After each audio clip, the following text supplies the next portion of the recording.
Welcome back to Conflicts of Interest. This is episode 533, and today is January 26th, 2024. I got a lot of news to get through on today's show. In fact, next week we will do a bonus show. That bonus show will probably be early in the week to just try to make up for the overwhelming amount of news that I want to talk to everybody about, but not do hour-long shows every single time. So hopefully the show will be a little bit shorter today, and then we'll just do an extra show sometime next week. Thank you all so much for tuning in. If you could share the show, it's hosted at the Libertarian Institute. We repost the show on the blog at antiwar.com. We also publish the video version of the show at YouTube, Rumble, and Odysee. And you can subscribe to the show anywhere you can listen to audio podcasts. You can follow me on Twitter at @KyleAnzalone_, where I typically, tweet out any article that I'm going to talk about on the show, as well as all the shows. That's certainly the social media platform where I am the most active. All right, let's get into the news today. First up, an article that I wrote for the Institute on January 24th. It's titled, Ukrainian Government Exposed Surveilling News Outlet. So the Ukrainian government has conducted extensive audio and video surveillance of a major news outlet. After Russia invaded Ukraine in 2022, President Zelensky nationalized the media and imposed tight controls over information. DW, which is a German outlet, reports employees at Ukraine's well-known investigative outlet, Bilis.info, have been covertly wiretapped and filmed. The editor-in-chief of the outlet, Denis Bilhus, explained, "This doesn't look like a spontaneous act of revenge for our investigations. This is a case of systemic, long-term monitoring and prosecution with the aim of discrediting the work this team has been doing for years." After a video of employees at the outlet using narcotics surfaced online, an investigation into the origins revealed the surveillance operation. And by the way, I only saw this as described as using narcotics online. I have no idea what they were doing in this video. I assume that, could be as minimal as smoking marijuana and all the way up to using heroin. Maybe most likely, they were doing a little bit of cocaine or something like that. But regardless, that this video was then uploaded online. Somebody happened to come across it, and then tracking down where this video came from caused this. Now, I understand too that the outlet has taken some action. I'm not sure if that means firing or, a couple weeks suspension or something like that for the team members who, were caught using narcotics. Even though the wiretap was illegal, I guess they felt like, personal accountability still had to take hold for those people for, doing that somehow related to the job. So back to the article here. President Zelensky responded to the report by calling for an inquiry into the wiretaps. Zelensky has used his wartime powers to crack down on the Ukrainian news media. Kiev has nationalized the media and rounded up Ukrainians who post negative information about the war on social media. However, Kiev's control over information in Ukraine is waning as more and more citizens refuse to watch state news media, arguing the content is clearly propaganda. Kiev is also weaponizing and has weaponized medical neglect to kill an American journalist, Gonzalo Lira, in a Ukrainian prison. Lira was arrested in Ukraine while trying to cross into Hungary last July. Weeks before his death, he wrote his letter explaining the Ukrainians had denied him medical treatment and he could barely breathe. All right, next up here, this one from Dave DeCamp at antiwar.com on January 24th. Russia says Ukraine shot down plane carrying POWs. Russia said on Wednesday that Ukrainian forces had shot down a Russian military transport plane over Russia's Belgorod Oblast, killing all 74 people on board, including 65 Ukrainian prisoners of war. The Russian Defense Ministry said in a statement that its forces registered 2 anti-aircraft missiles fired from Ukraine, which borders Russia, and hit the Il-76 aircraft. The ministry claimed the POWs were being transported as part of a prisoner swap with Ukraine. Ukraine has not officially confirmed or denied responsibility for the downing of the plane, but sources told Ukrainian Pravda that Ukrainian forces were responsible. The Ukrainian military also hinted it was behind the incident. In response to the news, the General Staff of the Armed Forces of Ukraine said in a statement that it would continue to destroy means of delivery and control the airspace to eliminate the terrorist threat, including those on the Belgrade-Kharkiv front. Ukraine's military intelligence acknowledged in a statement that a prisoner swap was scheduled to take place on Wednesday, but said no information about who was on board the Russian-down plane.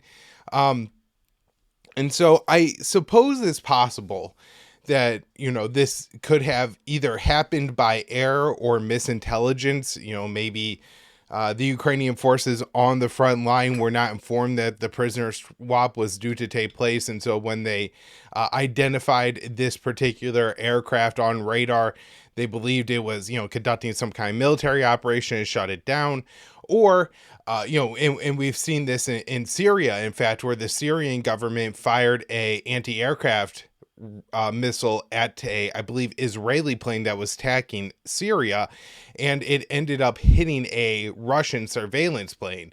And so, I suppose I have no idea what else was going on in the region at the time, but if there's other fighting going on, it's possible that the Ukrainians fired their air defenses to try to shoot down something else that Russia was firing and accidentally hit this plane.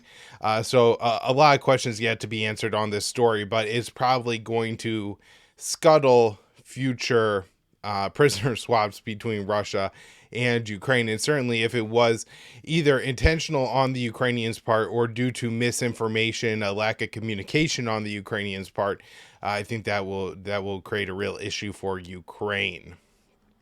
All right, next up here. Senate Foreign Relations Committee approves bill allowing seizure of frozen Russian funds. So the Hill reports the Senate Foreign Relations Committee advanced legislation Wednesday to allow the U.S. to seize frozen Russian assets to pay for Ukraine's reconstruction. If signed into law, the legislation would mark the first time the U.S. has seized foreign assets of a country it is not at war with. Lawmakers said the Biden administration is supportive of the bill. An administrative official told the Hill that generally speaking, we are supportive of having domestic legislative authorities that will give us the flexibility as we continue to discuss with partners and allies on how to best seize Russia's aggression in Ukraine and ensure Russia pays for the damage it caused. We are also engaged in active conversations with our allies and partners, including the Group of Seven, to ensure we are all in coordination in making Russia pay. The U.S. holds about $5 billion in frozen Russian funds. U.S. allies in the G7 in Europe hold about $300 billion. And so, a couple pieces of this. One, it's not really the U.S. that would have a major impact if it started seizing Russian funds. It's the other countries that the U.S. is allied with. And so this policy is a lot more about pressuring U.S. allies to fall in line here, who are likely going to be very nervous and hesitant to do this, because a country that, will seize your funds if they don't like what you're doing is a country your funds are no longer safe in. And so, I'm not saying necessarily that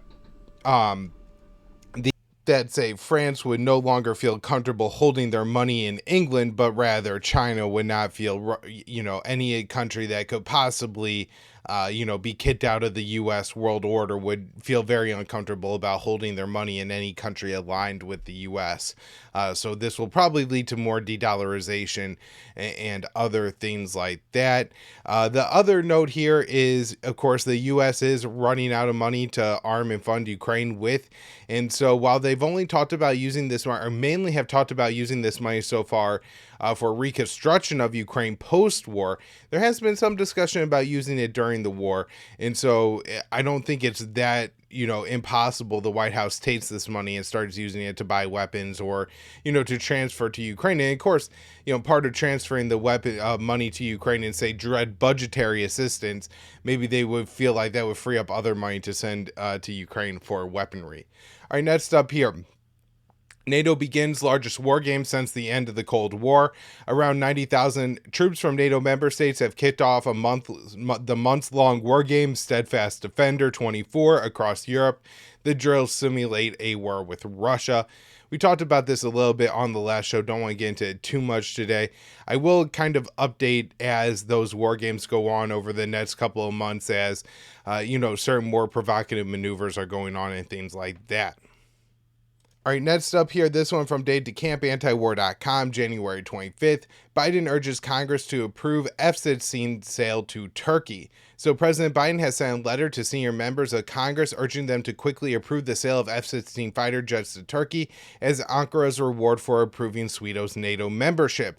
The Turkish parliament approved Sweden's NATO bid on Tuesday, and the Turkish president, Recep Erdogan, signed off on the ratification on Thursday. Erdogan had previously said that he expected to get the F-16s as a part of a deal worth $20 billion once Sweden's membership had been approved. Biden sent the letter to the top Republicans and Democrats on the Turkish President Recep Tayyip Erdogan's on the Senate Foreign Relations Committee and the House Foreign Affairs Committee and urged them to approve the F-16 sale without delay.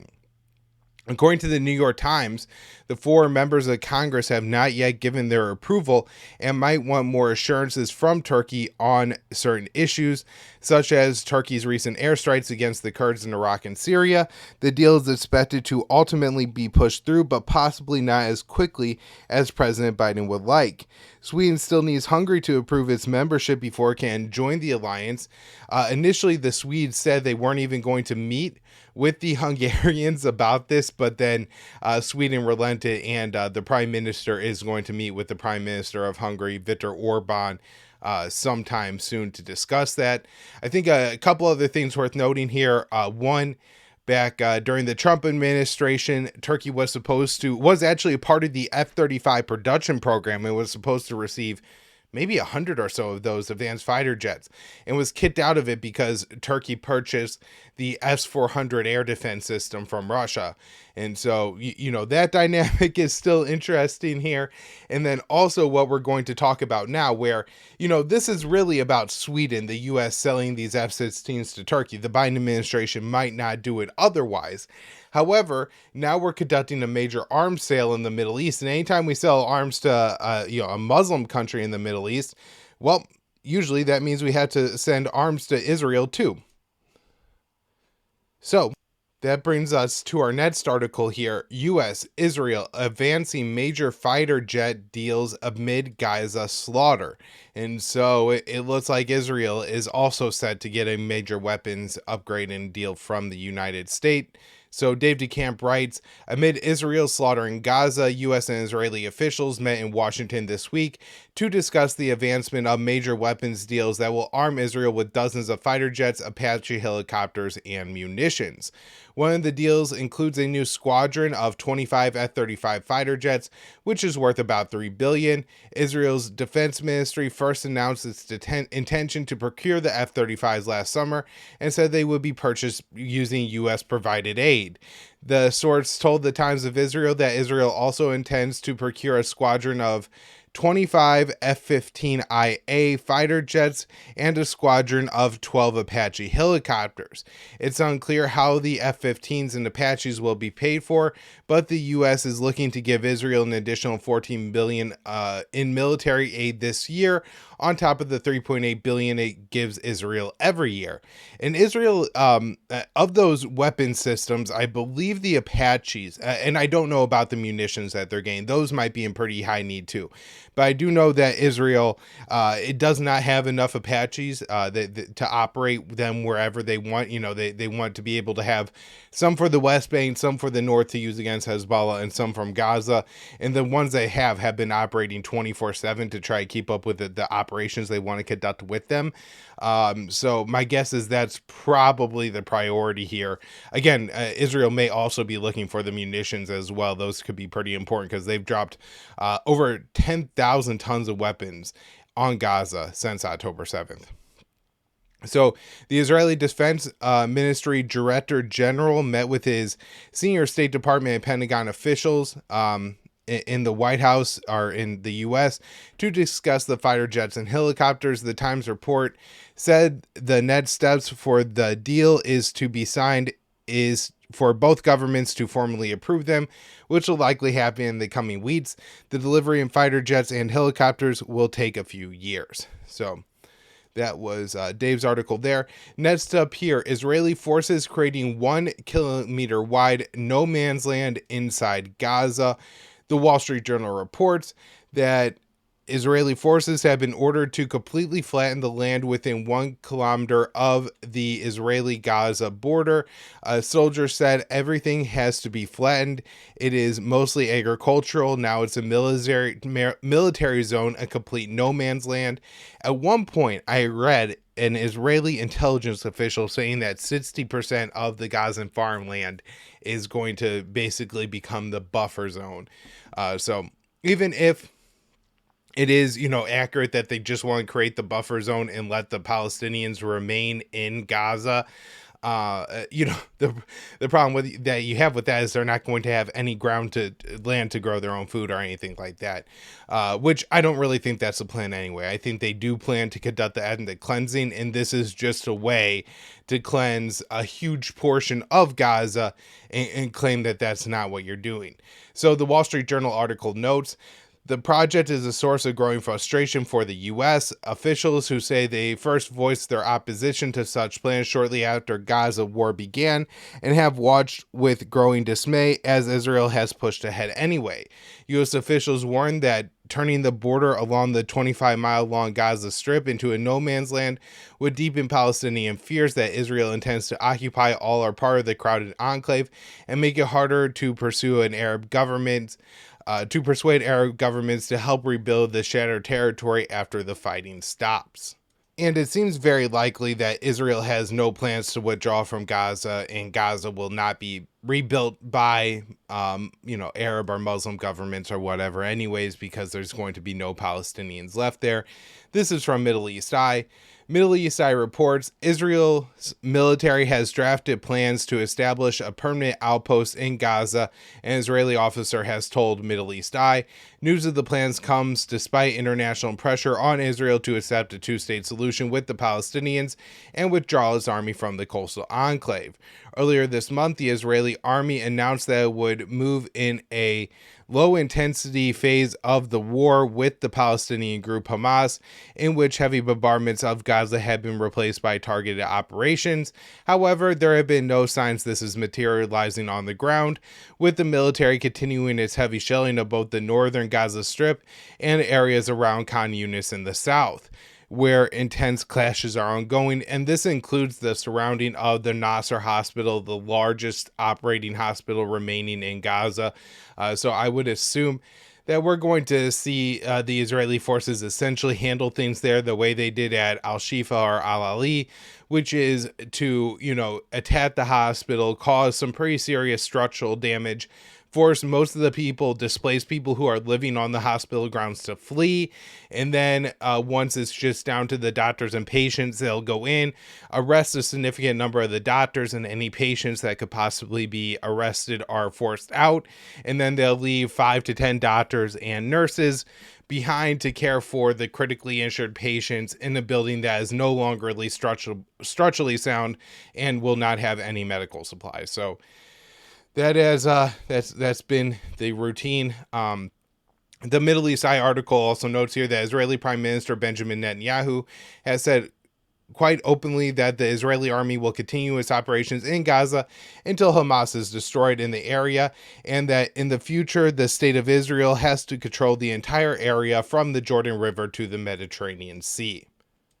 Next up, an article on the condition of Palestinian detainees that I wrote for the Libertarian Institute on January 24th. Palestinians report sexual humiliation and abuse in Israeli detention centers. Palestinians released from Israeli prisons since October 7th have reported widespread abuses, including beatings and sexual humiliation. A rights group warned that Israeli prisons are turning into Guantanamo Bay. Detainees released by Israel and interviewed by NBC News reported rampant abuse. Ramzi Abbasi, a physiotherapist who was released in November and described his treatment, said, Our life became zero. We didn't mean anything to them. They treated us less than the animals, beating us, torturing us, everything you could imagine. I was sexually harassed. He said he witnessed guards sodomize his cellmate with tranches, and detainees were forced to pile on top of each other naked. He also reported having lost nearly 30 pounds during his 3 months in Israeli detention. The head of an Israeli rights group reported similar allegations. So this is Tal Steiner, an attorney and executive director of the Public Committee Against Torture in Israel, and she said that what we've seen in the prison service now is revenge. There is a sense in the system that things are more allowed, that expressing the anger towards them, that vengefulness is somehow allowed. Other things, other phenomenons that we've seen, sexual assault, humiliation, and degradation. What does that serve? That's absolutely just people very angry and frustrated, and being allowed to express that anger beyond what they are supposed to be doing. My concern is that what we're seeing is an Israeli Guantanamo. Israeli outlets plus 972 magazine and Haaretz have also written on the torture and abuse of Palestinians arrested by Israel.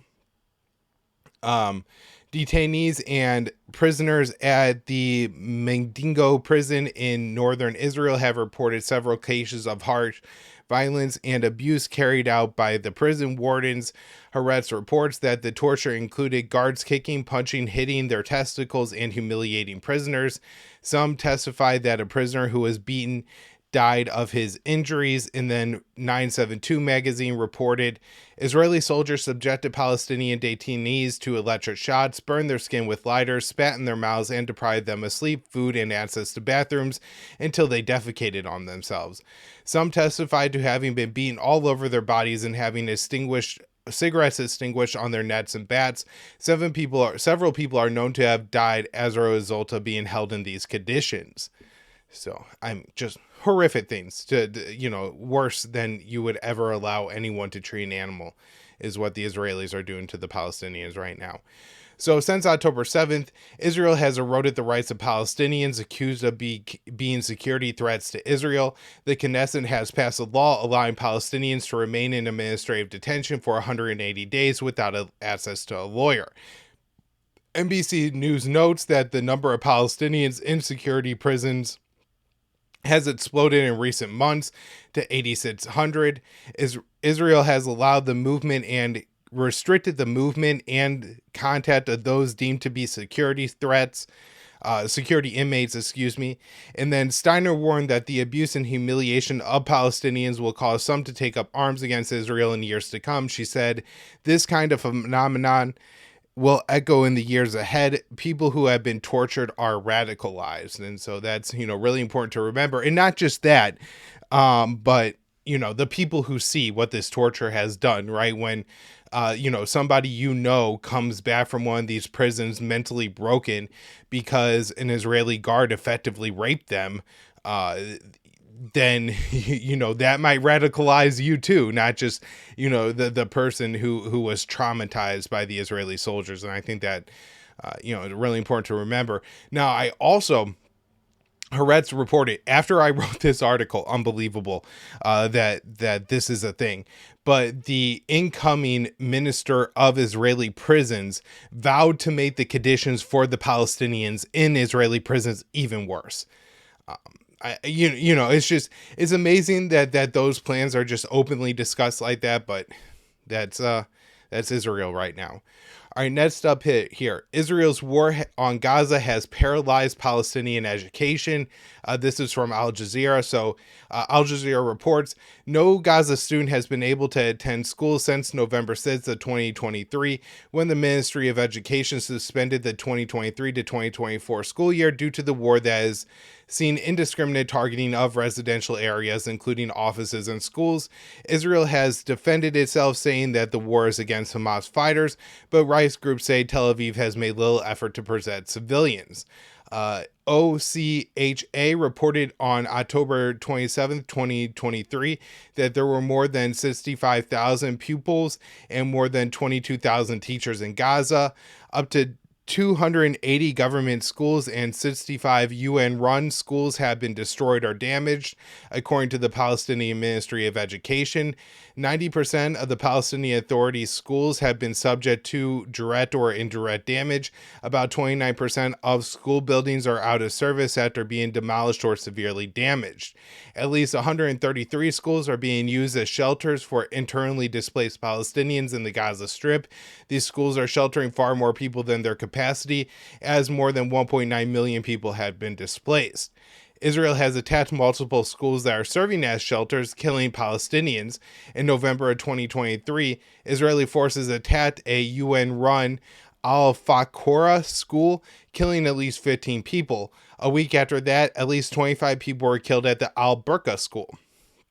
It's not just schools that have been the brunt of the Israeli onslaught. Centers of higher education, including universities, have been paralyzed. Palestinian news agency Wafa reported that 12 higher education institutions in Gaza have been damaged or destroyed, completely disrupting university education. The Geneva-based independent Euromed human rights monitoring group said that Israel is systemically destroying every university in Gaza in stages.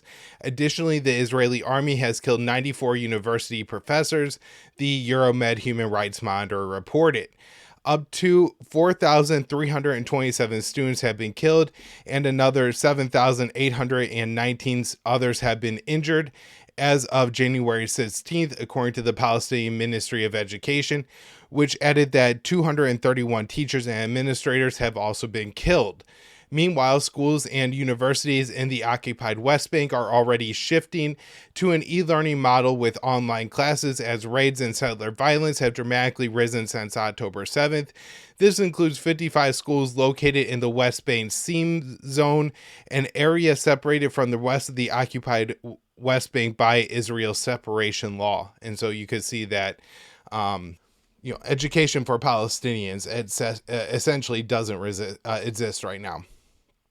All right, next up here, Israeli aid restrictions cause Gazan women to go without menstrual products. So the International Business Times reports women and girls in Gaza are witnessing the most severe cases of what they call period poverty. I think that's more of a European term. I think typically in the U.S. they refer to as some sort of menstrual product. So the limits on humanitarian and medical aid deliveries, which include tampons, sanitary towels, contraceptive pills that could delay or halt periods, and other menstrual products, have left the females using tent scraps as period product replacements. Rahim Jafari, an Action Aid worker for Palestine, said, "Imagine having to manage your period with no period products, toilet paper, or soap, and no chance of being able to wash yourself. This is the reality for hundreds of thousands of women and girls in Gaza right now. They are using parts of tents or fibers. They cut off parts of it to use as pads, and some of them are using extra clothes as pads. The situation is catastrophic. The people of Gaza cannot afford to wait any longer." The International Business Times article adds, the UN and Human Rights Watch have since pointed the finger at the Israeli government for blocking humanitarian aid deliveries into Gaza. Israel has also been criticized for human rights organizations for rejecting vital items during truck inspections. Amongst items that have been rejected include oxygen cylinders and anesthetics for hospitals in the besieged enclave. And of course, the anesthetics is huge. And this is the first time I've seen it reported in Western press that they are not allowing anesthetics into Gaza. And, we know right now that children in Gaza are going amputations without anesthetics. And so that Israel's intentionally not letting this in is an unspeakable war crime, right? That you would prevent a medicine from entering Gaza that would allow a child to undergo an amputation, under anesthesia is just unthinkable. It's hard to even express how you could possibly order that. So Back to the article here. The head of humanitarian policy for the UN said the inspection process is far too slow and the number of trucks permit entry is still below what Gaza used to get before October 7th. The relevant parties must do more to speed up the process and allow more aid trucks into Gaza each day if there is to be any hope of alleviating the widespread famine and rising deaths from infection, illness, and disease. Human Rights Watch said Israeli forces are deliberately blocking the delivery of water, food, and fuel while willfully impeding humanitarian assistance, apparently razing agricultural areas and depriving the civilian population of objects of indispensable to their survival. So even with all the horrors that Israel is obviously inflicting on the innocent people of Gaza, the State Department or the U.S. government still refuses to do or say anything to try to rein in Israel. And there was a very glaring example of this that occurred in the State Department press room on Wednesday. And so this from DataCamp at antiwar.com. The State Department on Wednesday refused to condemn the shooting of an armed Palestinian man waving a white flag in southern Gaza city of Khan Yunis, a scene that was captured on video by UK ITV News. The footage shows an interview with a group of Palestinian men who had their hands raised and said they were trying to locate and rescue family members. The cameramen then went across the street, and the video shows the men walking down the street with their hands raised, one holding a white flag.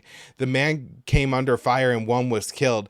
A Palestinian videographer who was at the scene told NBC News that the fire came from nearby Israeli tanks. NBC reported that it viewed and verified 9 videos of the incident and said the killing took place in an area that Israel had deemed a safe zone.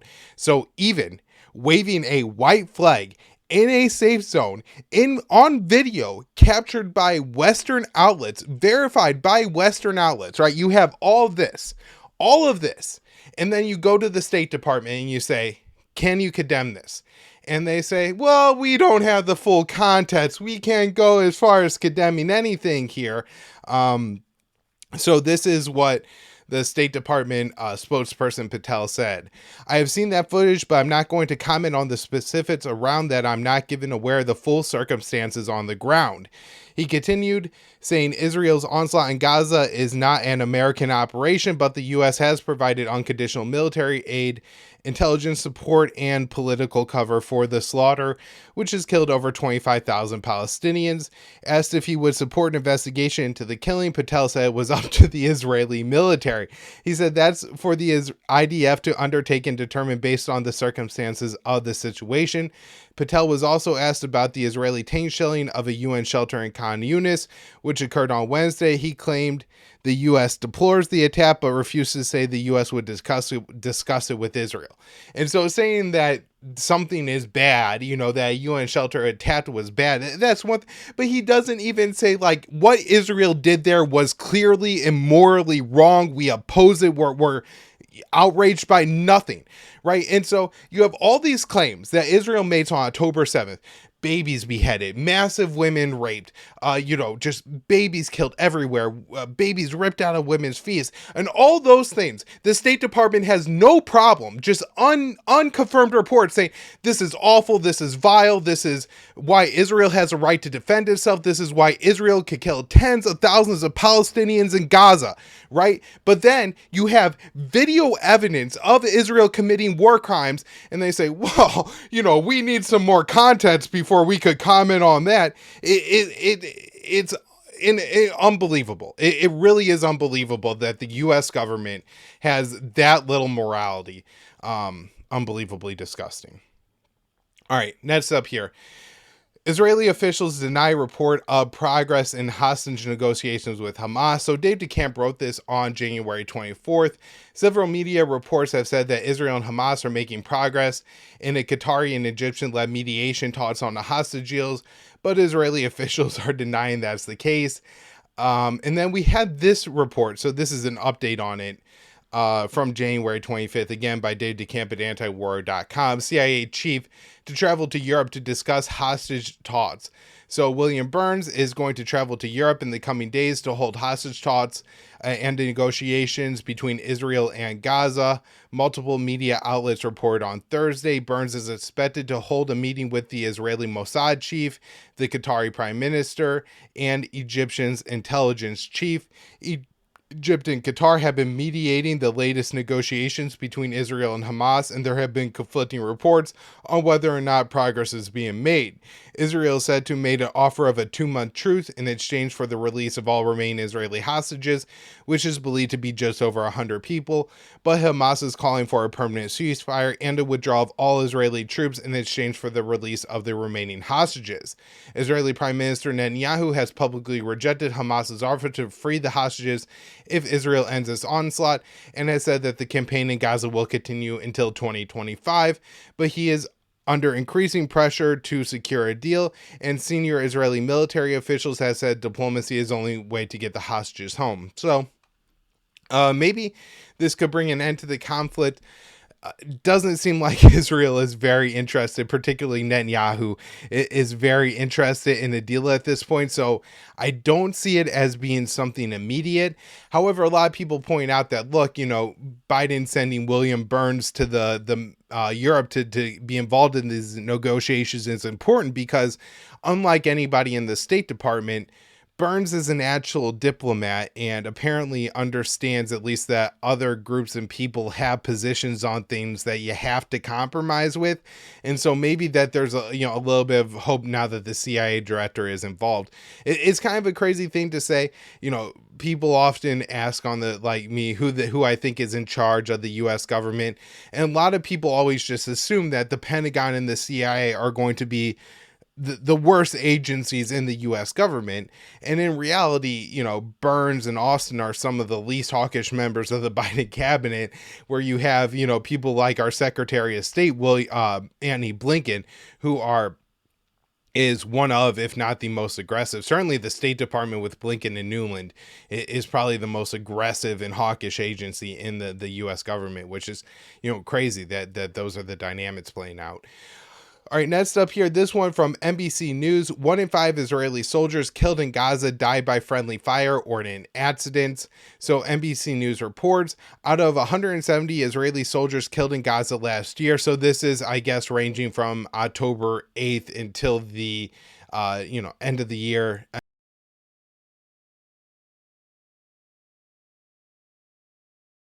Israeli soldiers killed in Gaza last year. 29 were either shot by fellow soldiers or died in accidents, according to the latest available IDF data. That means 1 in 5 or 70% of all Israeli hostages losses have come not at the hands of Hamas, but from missteps or on their own side. In one situation, an Israeli tank opened fire after being incorrectly believed to have identified Hamas fighters. The fire caused a chain reaction that ultimately killed 6 Israeli soldiers who were planting explosives nearby. So I just highlight that story because it sounded a little bit familiar to the other story, where you had the 21 soldiers who were in a building planting explosives, and then there was some kind of altercation between Hamas and an Israeli tank that led to those explosives being detonated. Now, one thing I had to go back and correct myself on from the last show. On the last show, I said that they released the ranks of the people who were killed in that, and there were 4 generals, major generals or brigadier generals. And I said that was, very suspicious that they were, involved in planting explosives. Now, I was incorrect there. There were no generals in that building at the time. So the report I read with those ranks was incorrect. Now, there were several officers in that building. So I wasn't 100% wrong, but, it wasn't as high ranking as I had initially thought. But still, I am skeptical about there being that many soldiers in a building planting explosives. It just seems like an odd, a high risk activity to engage in with so many soldiers. Okay, let's start here. talk about how all this may impact Joe Biden's re-election campaign. Over a third of Americans say Israel is committing genocide in Gaza. I wrote this one for the Libertarian Institute on January 24th. Americans are evenly divided when asked if Israel is committing a genocide against Palestinian civilians, a recent survey found. Among young Americans, nearly half believe that Tel Aviv's military actions in the Strip amount to a genocide. According to an Economist YouGov poll conducted from January 21st to 23rd, when asked, do you think Israel is committing a genocide against Palestinian civilians, 35% responded yes, and 36% of Americans said no, with the remaining 29% saying unsure. And so those are pretty interesting numbers. A near evenly divided three-way split.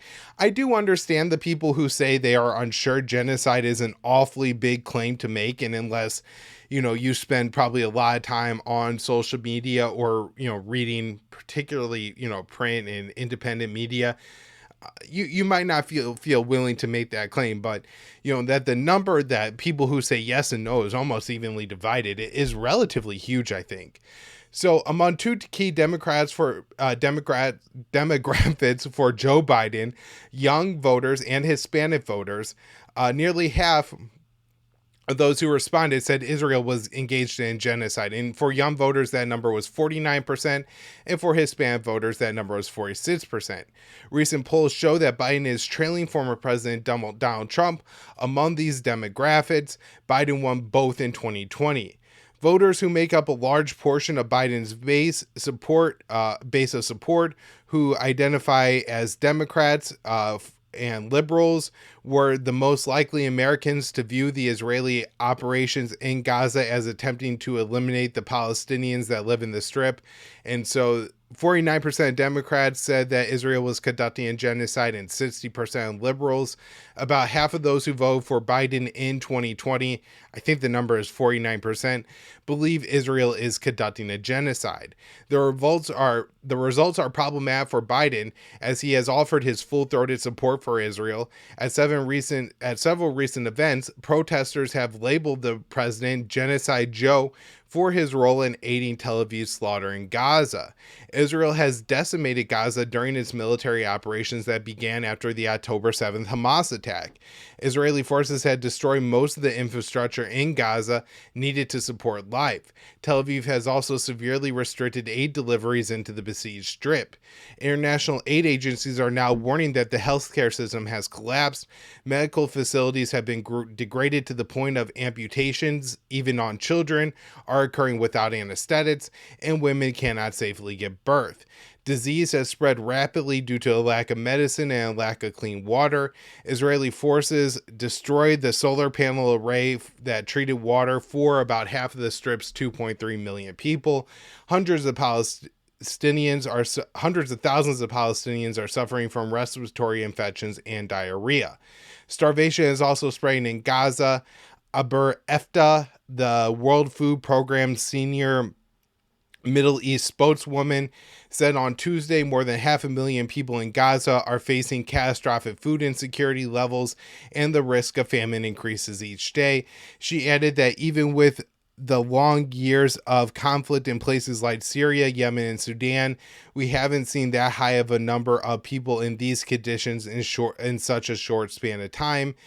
In addition to the humanitarian crisis created by Israel in Gaza, the ruthless military operations had killed tens of thousands of innocent Palestinians. On Wednesday, Israeli forces shelled a UN shelter that housed 800, killing 9 and injuring scores of innocent people. So far, over 25,000 people have been killed, including 10,000 children and nearly 7,000 women.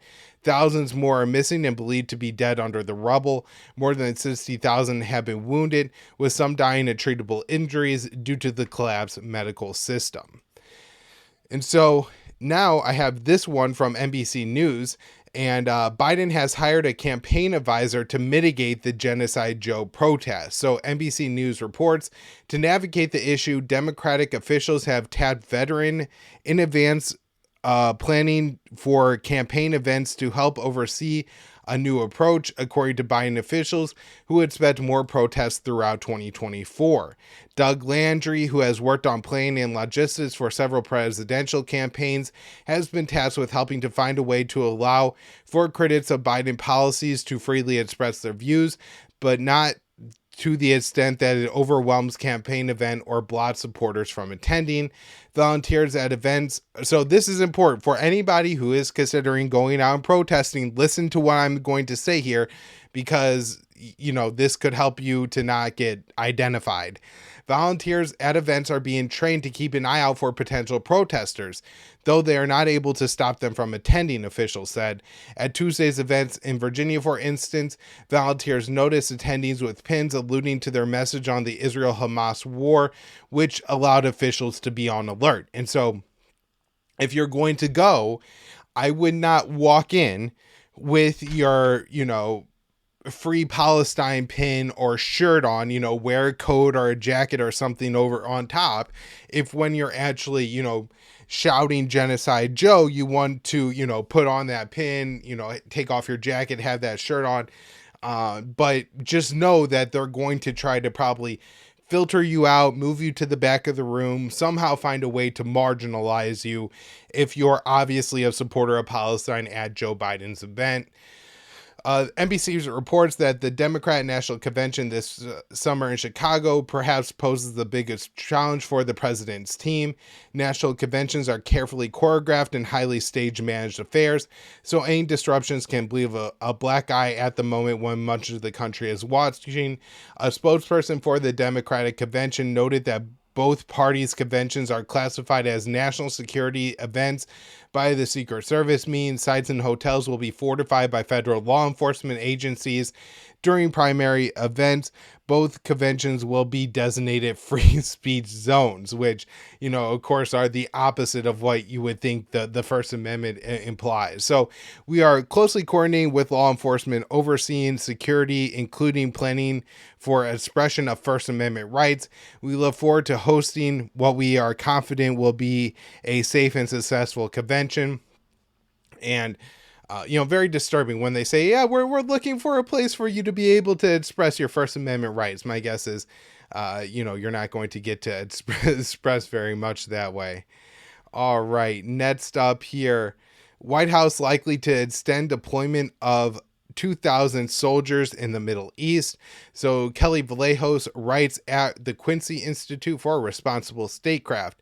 Despite the White House's parsing whether U.S. is at war or not, the Pentagon is mulling whether to extend the deployment of existing amphibious ready group now stationed in the Middle East, according to reports, as attached by the Houthis and subsequent retaliations increase. According to military.com, the group includes the USS Bataan, USS Carter Hall, the USS Mesa Verde, and has been operating in the Middle East and Mediterranean since the summer. ARG also includes aircraft and about 2,000 Marines as a part of the 26th Marine Expeditionary Unit, according to the online magazine. As naval warships with anti-missile batteries have been engaged directly with the Houthis in the Red Sea, the USS Bataan has been trawling the waters of the Red Sea, Strait of Hormuz, and the Mediterranean as a warning to disruptive actors in the area while being ready to help out in an emergency. The ARG was supposed to be replaced by the Boxer ARG, but reports indicate that the amphibious group is not yet ready. That has been fueled by speculation since the summer that the leadership of the USS Boxer was experiencing mechanical problems and has been docked for the past year. An extended tour would mean the Marines on the USS Bataan would be in the region for upwards of a year before coming home. All right, so I'm not going to spend a whole lot of time on this today's show. I think I will have an extra show out on Sunday where I go over what's happening today at the International Court of Justice. Right before I went on to record, I did check to see if maybe the ICJ had issued their ruling. They had not yet, so I have no idea how they're going to rule. I don't think it made sense for me to speculate on this. The U.S. is basically saying they're only going to respect the ruling if they rule in favor of Israel. which I'm not so sure is going to happen. All right, so let's move on, wrap up with some Yemen news here, and then again, we'll have more shows next week on all the other shit going on. Next up here, the Senate is planning to add money to an upcoming. Senate looks to fund multiple Middle East military. Sorry about that. Senate looks to fund Middle East military activity as CENTCOM is running out of funds. So I wrote this one for the Institute on January 24th. The Senate is planning to add money to upcoming legislation to fund President Joe Biden's military buildup in the Middle East and wars in Yemen and Iraq and Syria. Senator Susan Collins says the legislation should be a priority as the U.S. Central Command is quickly depleting its funds. Senator Jack Reed believes Congress will need to pass multiple rounds of funding to allow Biden to wage war across the Middle East. Following the Hamas attack on southern Israel, Biden ordered thousands of troops, multiple aircraft carrier strike groups into the region. Politico reports the Department of Defense informed Congress that the deployment of additional troops and warships to the Middle East over the past 4 months has cost $1.6 billion. The Pentagon estimates the cost will be $2.2 billion over the course of the year. The cost estimates do not include the prices of the interceptors and munitions used in fighting the Houthis. Congress has not authorized Biden's war in Yemen or the military surge in the Middle East. A growing number of American lawmakers, including within Biden's own party, have voiced opposition to the White House waging war in Yemen without congressional organization. A Pentagon official said at some point, the holes in the Department of Defense budget will have to be filled by Congress. An official told Politico, I think a hole would want to be filled. It is a bill that will be due and we will have to pay it within a limited amount of resources. So, they're basically saying that at some point Congress is going to have to repay CENTCOM for carrying out these unplanned operations. The Senate is now preparing to fund conflicts in the Middle East, but there are no plans to authorize the war.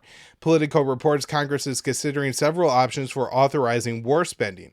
The outlet explains lawmakers are aware of the unplanned costs and are weighing how to pay for it. Options include adding it to the annual spending bill, adding it to the $111 billion emergency supplemental package for Ukraine and Israel, or funding it through a standalone supplemental war cost bill. The White House has been pushing Congress to pass a $111 billion bill that provides funding for the wars in Ukraine, Israel, the military buildup in the Asia Pacific, and border security. The legislation has been delayed for several months over debate on immigration policy. Senator Collins, a Republican member of the Senate Appropriations Committee, is urging the body to take action. U.S. Central Command needs the funding sooner. They're fast running out of funds, she said. Senator Jack Reed believes Congress will have to pass multiple rounds of funding to fight the wars in the Middle East. He said, I sense, given the unexpected costs, that there will have to be a separate supplemental.